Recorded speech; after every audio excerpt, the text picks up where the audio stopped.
네, 오늘은 더 큰 능력을 받기 위한 시험이라는 제목으로 여러분하고 주님께서 주신 마음들을 좀 나누고자 합니다.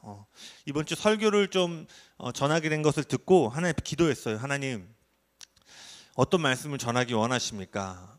늘 그렇지만 내가 나누고 싶은 것이 아니라 하나님이 이 시간에 나누기 원하는 메시지가 무엇인지를 계속 물었어요. 그때 주님께서 제안해 주셨던 감동이 바로 이 설교 문장이었습니다. 더 큰 능력을 받기 위해서는 시험을 통과해야 한다. 그러면서 제 안에 계신 성령님께서 저에게 주신 개인적인 감동이 이런 마음을 주셨어요. 나는 나의 사람들에게 더 큰 능력을 주기 위해 그들을 광야로 이끌고 있다. 그것은 구체적으로 시험의 장소이며 풀기 어려워 보이는 문제들로 인해 어려움을 느끼게 될 것이다. 그러나 그곳을 통과할 때 더 큰 능력을 얻게 될 것이다. 이게 저에게 성령님께서 주신 마음이었는데, 금요일날 김현재 목사님께서 설교하는 걸 들으면서 제가 전하려고 하는 대부분들이 좀 이렇게 언급되는 걸 보면서 주님이 주신 마음이 맞구나라는 좀 확신을 얻었습니다. 그래서 믿음으로 선포하기를 원합니다. 주님께서 지금 더 큰 능력을 붓기 위해서 우리를 광야로 부르고 있는 때인 줄로 믿습니다. 그것이 우리가 기대하고 기뻐하는 시간과 장소가 아닐 수 있지만 주님께서 그 시간을 통과함으로 여러분에게 풀어져야 될 능력을 지금 준비하고 기다리고 계심을 믿음으로 선포합니다.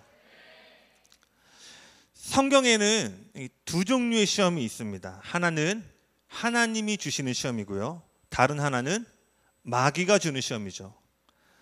여기 있는 모든 사람은 인생 가운데 반드시 이 두 종류의 시험을 모두 경험하기 마련입니다.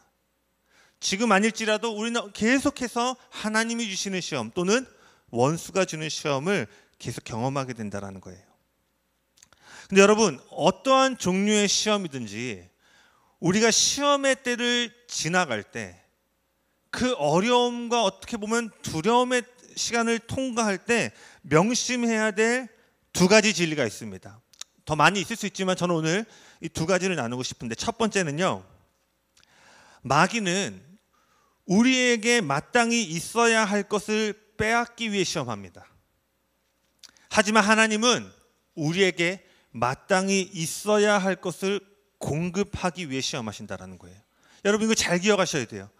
마귀는 빼앗아가기 위해서 유혹하지만 하나님이 시험하실 때는 벌을 주시려고 시험하는 것이 아니라 우리에게 다음 계절 가운데 반드시 갖춰야 할 것들을 공급해 주기 위해서 시험을 하신다는 거예요. 요한복음 15장에 예수님께서 이렇게 말씀하셨어요. 무릇 열매를 맺는 가지는 더 많은 열매를 맺도록 가지치기를 할 것이다. 가지치기는 뭐예요? 잘라내는 거잖아요. 나무 입장에서 보면은 이 잘라지는 것이 아픔이 되고 고통이 될 수 있죠. 즉 가지치기는 연단의 순간이고 또는 시험의 순간이라고 말할 수 있어요. 왜냐하면 이 가지가 지난 시즌에는 풍성한 열매를 맺은 가지일 수 있잖아요. 그럼 내가 지난 시즌에 내 지난 사역 가운데 열매를 많이 맺었던 나무인데 이것이 잘려져가는 느낌을 받을 때 우리는 이것을 시험처럼 느낄 수 있다는 거예요.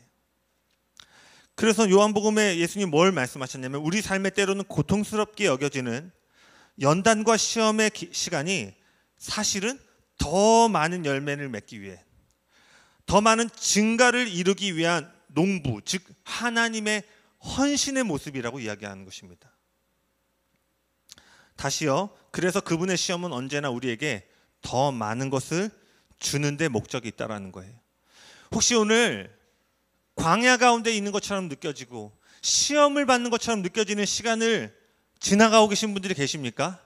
주님께서 여러분에게 더 많은 것을 주시기 위한 시간인 줄로 믿으시길 바랍니다. 이게 첫 번째였어요. 두 번째, 시험을 지나갈 때 명심해야 될 두 번째는, 잘 들어보세요. 하나님은 시험이 있기 전에 시험을 해결하는 데 필요한 것을 공급해 주신다. 이 문장 한번 같이 읽어볼까요? 시작. 하나님은 시험이 있기 전에 시험을 해결하는 데 필요한 것을 공급해 주신다. 하나님은 시험을 주실 때 그것을 해결할 수 있는 능력과 함께 시험을 주신다는 거예요. 이것은 마치 우리가 학창 시절에 치르는 시험과도 같습니다. 대부분 학창 시절 가운데 계시죠? 네, 저는 학창 시절이 아주 오래돼서 우리가 학창 아니면 대학생이 계시면 아마 지금 여러분 중간고사 이제 기말고사 이제 기간일 텐데 마치 우리가 학창 시절에 치르는 시험과도 같아요. 우리 그 학생들이 치르는 시험의 핵심은 시험 문제가 만들어지기 전에 우리에게 주어졌던 가르침, 즉 시험 문제를 해결할 수 있는 능력을 얼마나 잘 사용할 수 있는가를 확인하기 위함이잖아요. 시험 문제가 만들어지기 전에 앞으로 있을 문제를 해결할 수 있는 이미 가르침은 공급이 된 거잖아요. 시험은 이미 너에게 불어넣어졌던 그 해결할 수 있는 능력을 얼마나 응용하고 실제로 사용할 수 있는가를 시험을 통해서 확인하는 겁니다. 어떤 선생님도 가르쳐주지 않은 것을 시험 문제로 제출하지 않죠. 만약에 가르쳐주지 않은 영역에서 시험을 낸다면 그건 뭐예요? 학대죠. 만약에 초등학생에게 미적분 문제를 내고 이 시험의 결과를 따라서 어떠함을 평가하고 이 사람이 다음 진로를 결정한다면 여러분 초등학생에게 이거는 어마어마한 학대겠죠. 가르쳐주지 않고 풀 수 있는 능력을 주지 않고 시험 문제를 낸다면, 만약에 가르쳐주지 않은 영역의 시험을 내면 어떻게 돼요? 그 시험 결과는 언제나 100% 좌절과 낙심입니다. 이것이 마귀가 주는 시험이에요. 하나님께서 우리에게 가르쳐주지 않은 것, 하나님께서 우리에게 말씀하지 않은 것을 거짓말로 꾸며내서 믿도록 만들고, 가르쳐주지 않고 듣지 않은 것을 가지고 시험 문제를 냅니다. 그러니까 여러분, 마귀가 주는 시험은요, 여러분이 아무리 골똘히 집중하고 지혜롭게 바라보고 심혈을 기울여서 살펴보고 조심스럽게 다룬다 할지라도 존재하지 않은 거짓말을 기초로 하기 때문에 그 시험의 결과는 언제나 좌절과 낙심, 두려움과 절망뿐이라는 거예요. 그러나 하나님이 주시는 시험은 정반대입니다. 아까도 말했지만 언제나 문제가 만들어지기 전에 그 문제를 해결할 수 있는 능력이 먼저 공급되기 때문이에요. 그래서 저를 따라 한번 이 문장을 같이 한번 이렇게 고백하기를 원합니다. 문제가 만들어지기 전에 해답은 이미 우리의 가방 안에 있다. 선생님이 시험 문제를 내기 전에 이미 우리 가방 안에 있는 교과서와 노트에 모든 답이 있죠. 할렐루야. 너무 유치한가요? 저는 쓰면서 와 멋있다라고 했는데 반응이, 여러분 좌우에 있는 두세 분에게 이렇게 고백해 보시겠어요? 문제가 만들어지기 전에 해답은 이미 당신 안에 있습니다. 후! 바울이 그래서 고린도전서 10장 13절에 이렇게 얘기합니다. 사람이 감당할 시험 밖에는 너희가 당한 것이 없나니 오직 하나님은 미쁘사 너희가 감당하지 못할 시험 당함을 허락하지 아니하시고 시험 당할 즈음에 또한 피할 길을 내사 너희로 능히 감당하게 하시느니라. 바울이 지금 이렇게 얘기하는 거예요. 너희가 통과할 수 없는 시험은 이 세상에 존재하지 않는다. 너희에게 시험이 주어지기 전에 하나님은 시험을 통과하는 데 필요한 모든 것을 너희에게 주셨기 때문이다. 아멘. 이 사실을 우리가 정말 믿는다면 시험의 순간에 우리는 두려워하고 걱정하고 염려하는 것이 아니라 우리가 받을 것을 기대함으로 소망으로 가득 찬 마음을 소유해야 되는 줄로 믿습니다. 우리가 만약 이 약속의 하나님을 믿는다면 소망에 사로잡히지 않기란 불가능하다고 믿습니다. 만약 여러분 시험 가운데 소망이 없으세요? 그 영역은 원수의 거짓말이 우리의 생각을 뒤덮고 있기 때문이에요.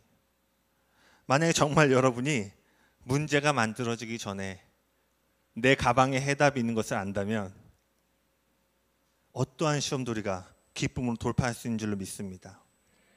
그래서 여러분 시험의 순간에 우리가 낙심하거나 좌절하지 않고 두려움과 실망에 사로잡히지 않고 더 많은 것을 받을 수 있는 자리로 나아가기 위해서는 이 두 가지 사실을 굳게 붙잡으셔야 된다는 거예요.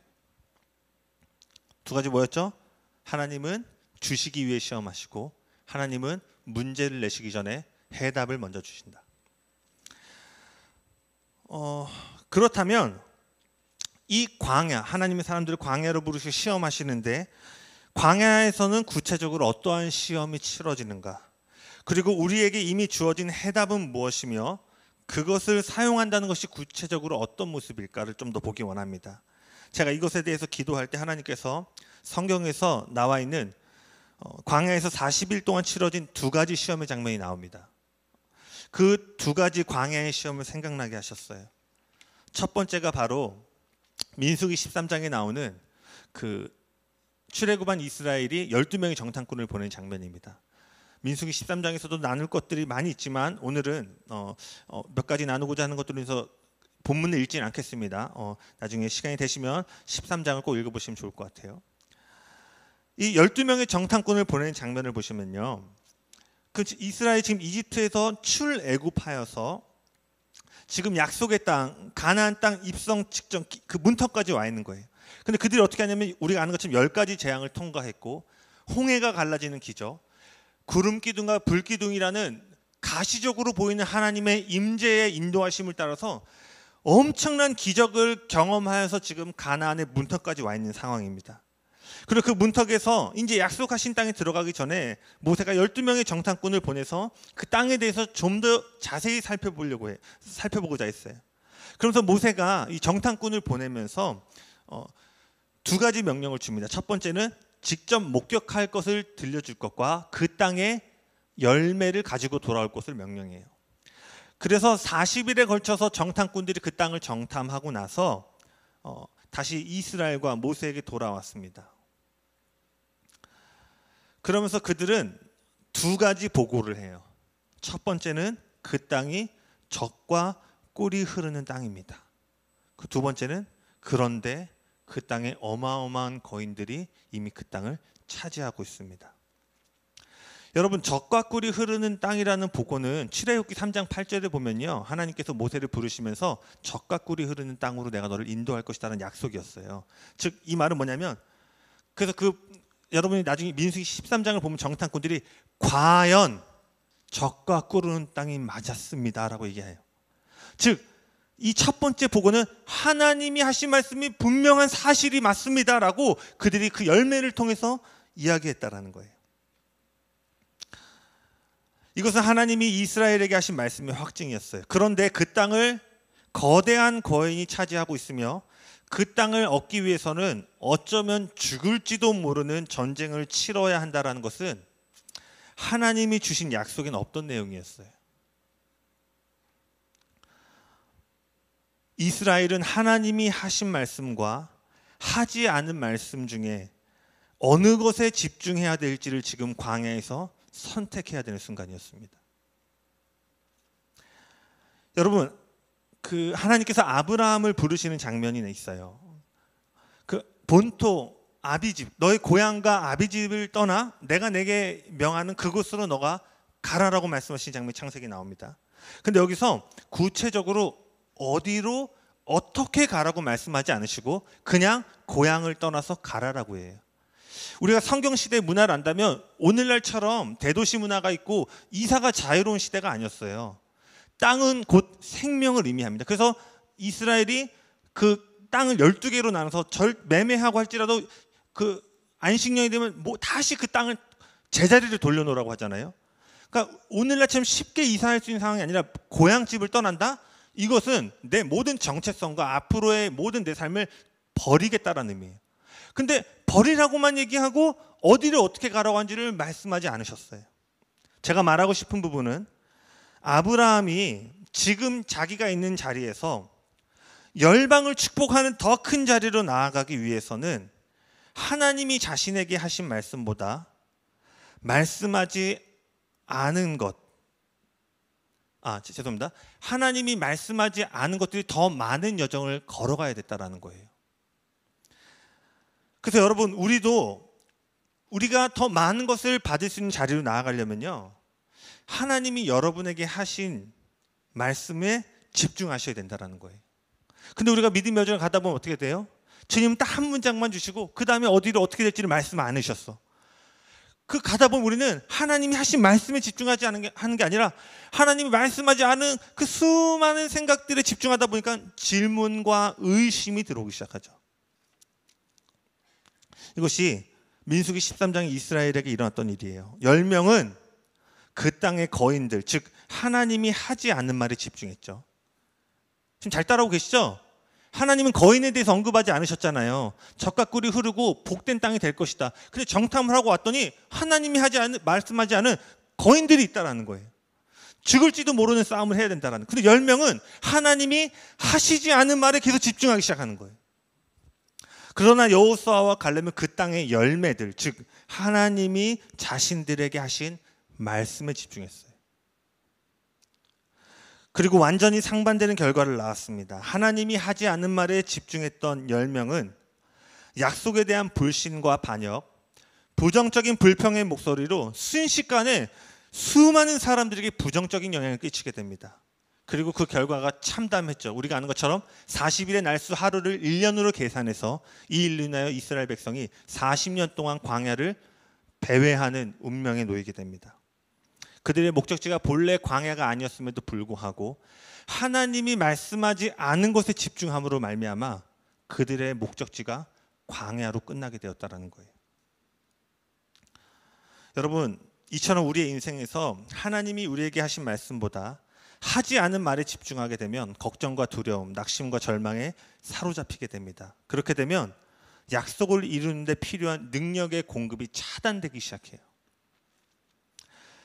방금 읽었던 이 말씀은 광야에서 우리가 치러야 할 구체적인 시험, 이것이 그리고 우리에게 주어진 것이 무엇인지를 말해주고 있어요. 우리에게 필요한 모든 약속은 이미 주어졌습니다. 우리가 가야 될 약속의 땅에 대한 하나님의 말씀은 이미 선포되었습니다. 알파와 오메가 되신, 즉 처음과 끝을 아시는 하나님은 우리의 미래로부터 우리에게 오셔서 우리가 가야 될 미래의 장소로 감에 있어서 필요한 말씀들을 우리에게 풀어주시는 거예요. 다시요. 우리는 미래를 향해 가죠. 그러나 하나님은 미래로부터 우리에게 오신다라는 거예요. 좀 더 설명해 볼게요. 월요일이 사역자 패밀리데이입니다. 그래서 월요일은 특별한 일이 없으면 가족과 대부분 시간을 보냈는데 요즘 이제 여름이죠. 해가 이제 늦게 떨어지잖아요. 그러면 이제 저녁을 먹고 나서도 밖이 좀 밝아요. 그럼 제가 이제 제 첫째 딸 이름이 유하인데 갑자기 제가 밥을 먹다가 유하야, 너 밥 먹고 놀이터 갈래? 딱 이러면 너무 가고 싶대. 이 놀이터는 뭐예요? 지금 유하가 가고 싶은 미래의 장소예요. 그리고 제가 너 놀이터 갈래라고 한 말은 뭐예요? 제 말은 가자는 거죠. 그런데 시간이 이제 완전히 해가 떨어지기까지 시간이 얼마 안 남았잖아요. 그럼 제가 이래요. 너 그러면은 밥 빨리 먹고 목욕 빨리 하면 아빠가 너랑 놀이터 가줄게. 이 비유가 잘 들어가야 되는데 유하는 가고 싶은 미래의 장소 놀이터가 있잖아요. 근데 저는 이미 그것을 결정할 수 있는 권한이 있잖아요. 저는 그 놀이터로부터 출발해서 말을 하는데 그 장소로 가기 위한 필요한 게 뭐예요? 목욕을 빨리 해야 되고 밥을 빨리 먹어야 되고, 즉 미래로부터 내가 온다라는 것은 네가 정말 가고 싶은 곳에 가기 위한 필요한 것들을 내가 너에게 말해준다라는 거예요. 잘 전달해서 고개를 좀 끄덕여 주시겠어요? 그래서 우리는 미래를 향해 가지만 하나님이 우리의 미래로부터 온다는 것은 뭐냐면 마치 우리에게 너 거기 가고 싶지? 너 그거 이루고 싶지? 그럼 마치 이런 거예요. 너 그럼 밥 빨리 먹어야 돼. 그 갈 수 있는 방법을 구체적으로 알려주신다라는 거예요. 그래서 누가복음 1장 37절에는 이런 말씀이 있습니다. 대저 하나님의 모든 말씀은 능하지 못하심이 없더라. 다시 같이 읽어볼까요? 시작. 대저 모든 말씀은 능하지 못하심이 없느니라. 하나님이 하신 모든 말씀을 불가능이 없다라고 지금 얘기하고 있어요. 이 말은 예수님이 우리에게 무언가를 말씀하실 때 그것을 가능케 하는 능력이 그 말씀과 함께 불어넣어진다라는 거예요. 유아야, 너 나랑 놀이터 갈래? 하면은 그 요청 안에 그것을 갈 수 있는 구체적인 방법이 함께 온다라는 거예요. 즉 하나님이 우리에게 약속을 주실 때는 그거 아시죠? 대부분의 약속은 불가능한 약속입니다. 내 가정 형편, 내 현재 주머니 사정, 내 현재 모양을 보면 절대 갈 수 없는 약속을 막 예배 때 갑자기 주셔. 헌금할 돈도 없는 것 같으니 막 열방을 먹이라고 그러고 막 그래. 그런데 여러분 그거 아셔야 돼요. 여러분, 주님께서 여러분에게 불가능한 명령을 주실 때는 그것을 가능케 하는 능력과 더불어서 부어주신다라는 거예요. 문제를 내기 전에 해답을 함께 불어넣어 주신다라는 거예요. 그래서 여러분, 광야의 시간에서 우리는 하나님이 우리에게 하신 말씀, 여러분에게 하신 말씀과 여러분에게 하지 않은 말씀 중 어떤 것을 더 큰 실체로 보고 신뢰할 것인가를 선택해야 됩니다. 이것이 광야의 시험이에요. 그래서 여러분, 약속의 땅에 있는 거인이 아니라 약속의 땅에 있는 열매에 집중하셔야 됩니다. 그러한 때에 여러분 앞에 놓여져 있는 광야의 시험을 통과하게 될 것입니다. 그리고 두 번째, 하나님께서 40일에 걸쳐서 치러졌던 광야의 시험에 대해서 하나 더 말씀해 주신 게 바로 누가복음 3장에 나오는 예수님께서 받으신 시험이었어요. 누가복음 4장이죠. 많은 분들이 아마 이미 알고 계실 텐데 누가복음 3장을 보면 예수님께서 요단강에서 요한에게 세례를 받는 장면이 나옵니다. 요한의 물 세례는 예수님께서 이 땅에 오신 궁극적인 사역, 우리는 공생애라는 말을 쓰죠. 예수님의 본격적인 사역의 시작을 알리는 시작점이었어요. 그리고 예수님이 물로 세례를 받으실 때 하늘이 열리고 성령이 비둘기같이 예수님에게 임하게 됩니다. 그리고 하늘로부터 한 음성이 예수님을 향해서 들려졌죠. 뭐였죠? 너는 내 사랑하는 아들이요 내가 기뻐하는 자라. 이것이 누가복음 3장 21절과 22절에 있었던 일이에요. 그리고 누가복음 4장 1절에서 3절을 보면요. 이 구절은 제가 같이 읽겠습니다. 누가복음 4장 1절에서 3절 같이 읽어볼까요? 시작. 예수께서 성령의 충만함을 입어 요단강에서 돌아오사 광야에서 40일 동안 성령에게 이끌리시며 마귀에게 시험을 받으시더라. 이 모든 날에 아무것도 잡수시지 아니하시니 날수가 다함에 줄이신지라. 마귀가 이르러 네가 만일 하나님의 아들이거든 이 돌들에게 명하여 떡이 되게 하라. 우리 방금 읽은 말씀처럼 마귀의 첫 번째 시험이 뭐였죠? 네가 만약 하나님의 아들이라면 돌을 떡으로 만들어 보라. 그리고 우리는 이미 잘 알고 있는 것처럼 이 시험이 돌과 떡에 대한 것이 아니라 정체성에 대한 시험이라는 것을 알고 있어요. 네가 하나님의 아들이라면. 근데 여러분 생각해 보세요.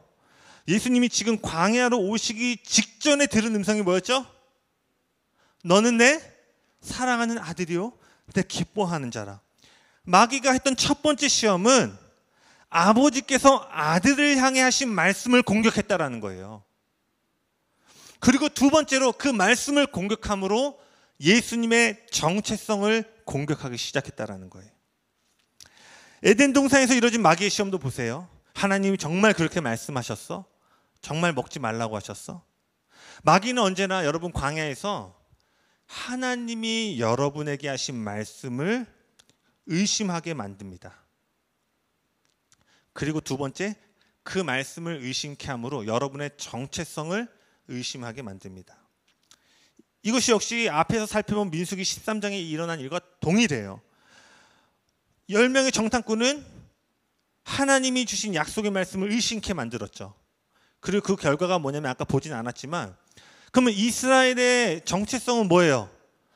가나안 땅을 정복할 정복자가 하늘의 정체성이 맞죠? 근데 그들은 뭐라고 얘기하냐면 우리는 메뚜기와 같은 존재다.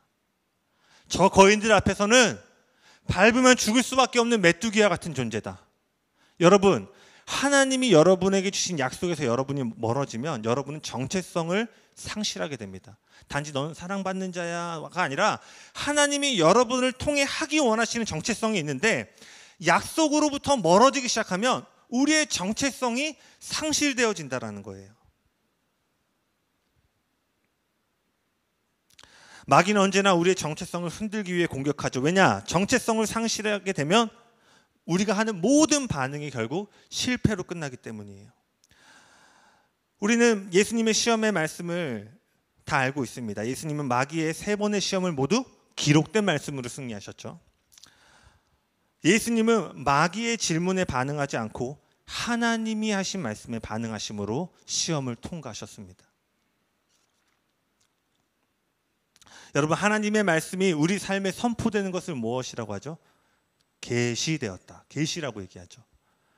전에는 내가 이 본문을 봐도 이해 못했는데 어느 날 갑자기 듣는 마음으로 하는데 이 본문이 구절이 깨달아. 이게 뭐예요? 감춰져 있던 것이 드러나는 계시되었다.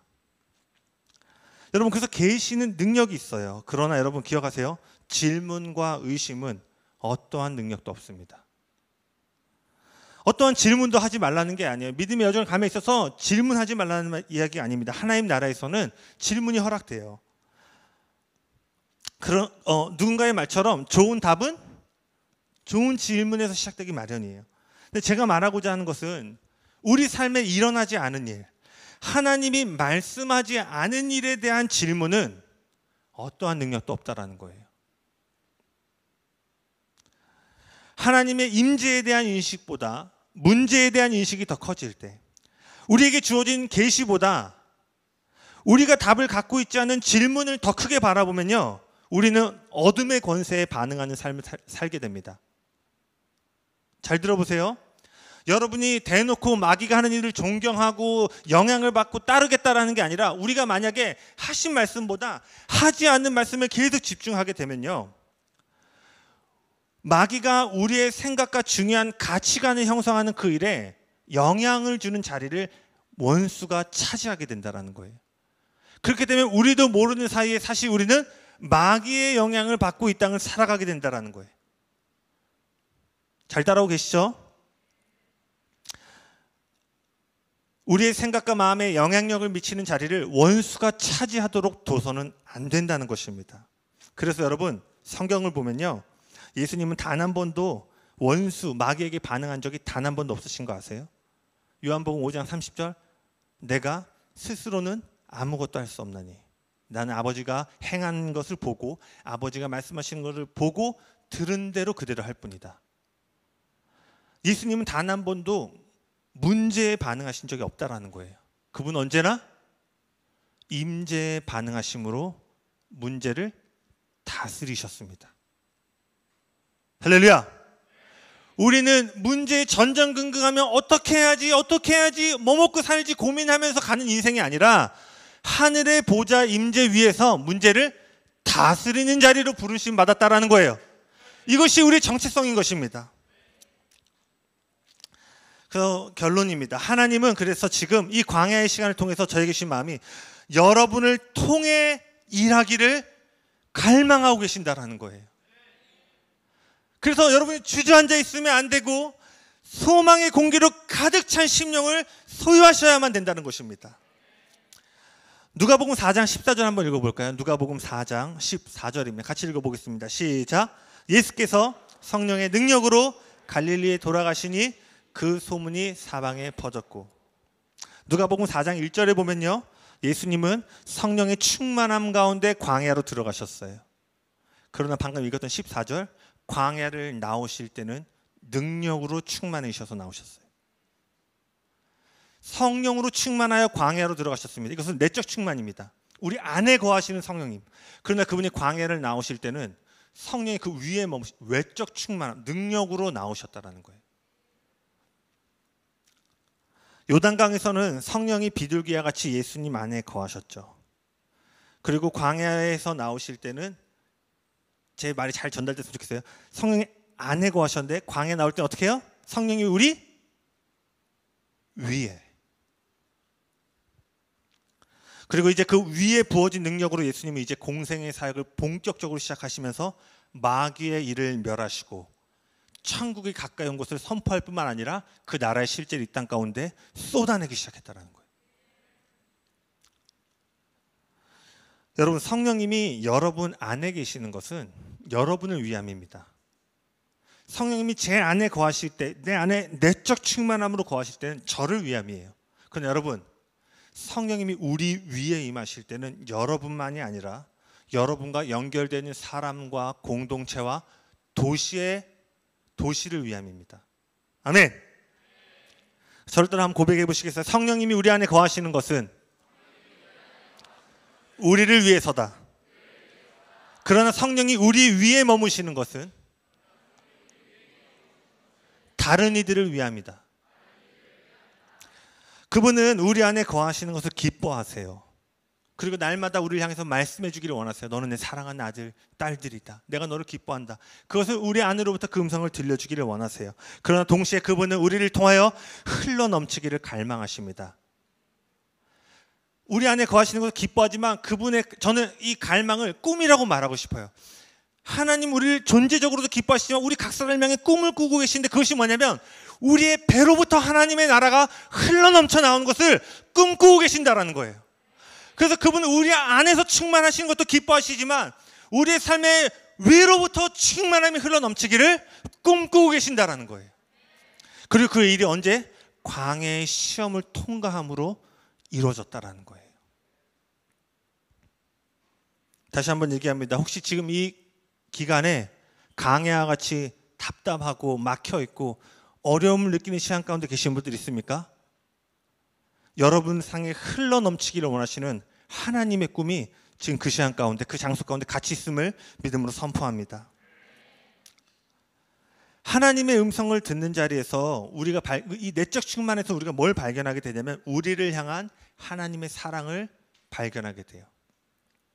즉 우리가 얼마나 자격 없음에도 불구하고 그분이 얼마나 나를 사랑하고 내가 사랑받기에 합당한 존재인지, 즉 그분이 우리 안에 거하실 때는 우리의 정체성을 발견하고 배워가는 여정입니다. 그러나 시험을 통과해서 우리 위에 권세와 능력이, 그러니까 성령이 우리 위에 부어질 때는 이제 그 사랑받는 자들에게 주어진 권세와 능력이 무엇인지를 배우고 발견하는 계절이에요. 주님께서 제안해 주신 감동은 이제 너에게 주어진 하늘과 땅의 모든 권세를 가지신 예수님께서 제자들을 보내심으로 위임하셨던 그 권위와 권세와 능력이 무엇인지를 우리에게 가르쳐주기 원하신다는 마음이었어요. 그리고 그 일이 시험을 통과한 자들에게 부어질 것이다 라는 마음이셨습니다. 다시 한번 얘기합니다. 벌 주시려고 시험하는 것이 아니라 이것을 주기 위하여 시험하시고, 그리고 주님은 시험 문제를 내기 전에 해답을 먼저 우리에게 가르쳐 주심으로 사람이 감당치 못할 시험 없게 하신다라는 거예요. 예배팀 나와주시겠어요?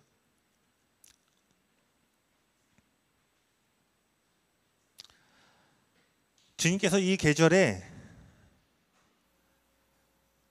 우리에게 능력의 겉옷을 입혀주기 원하신다라고 믿습니다.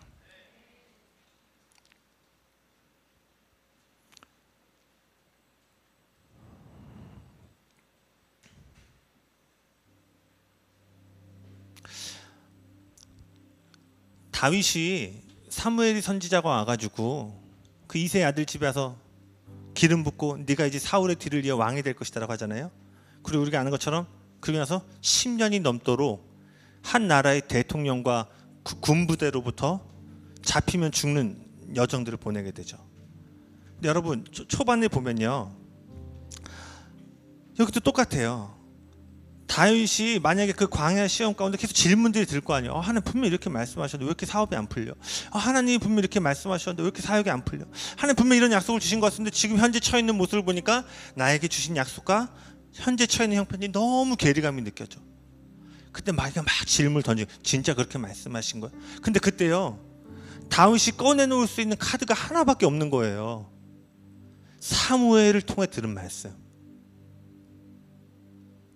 다윗도 광야를 돌았잖아요. 그럼 이 광야에서 다윗은 계속 한 가지 시험을 받고 있는 거예요. 다윗아, 내가 너에게 준 말씀과 현재 네가 처해 있는 상황이 정면으로 대치되는 이때에도 내가 너에게 준 그 한 문장을 더 신뢰할 수 있니?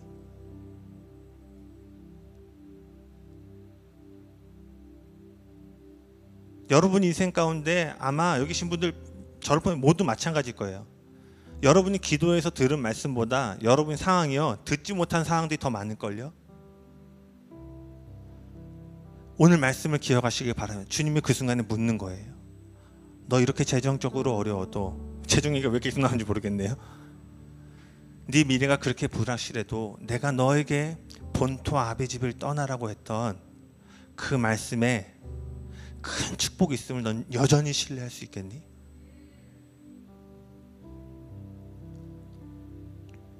그 땅에 거인이 있는데도 내가 너에게 준 약속을 신뢰할 수 있겠니?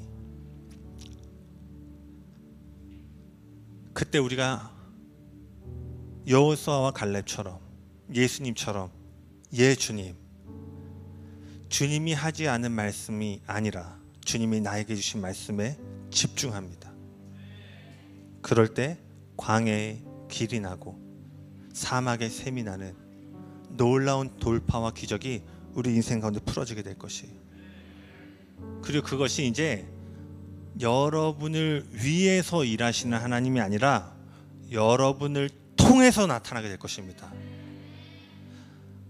지금 조이풀 가운데 주님은 조이풀을 위해서 일하시는 하나님의 역사가 있지만, 하나님은 이제 조이풀을 통하여, 능력의 겉옷을 입은 자들을 통하여 일하기 원하시는 시즌으로 우리를 이끌어가고 있다고 믿습니다.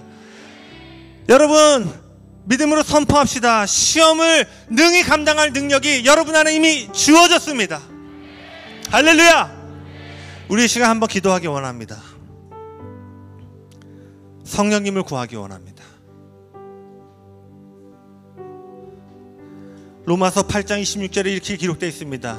우리가 마땅히 빌 바를 알지 못하는 그때 말할 수 없는 탄식함으로 우리를 위하여 중보하고 계신 성령님이 계시다. 혹시 광야에서 무엇을 기도해야 될지 모르는 압박과 두려움과 또는 의심과 질문들 가운데 계신 분들이 계십니까?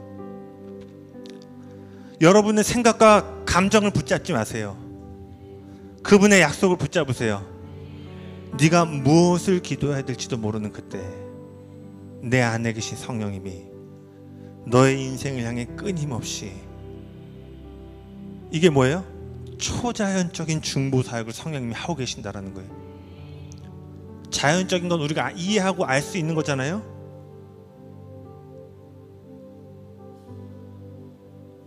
그 성령님을 우리가 좀 더 구합시다.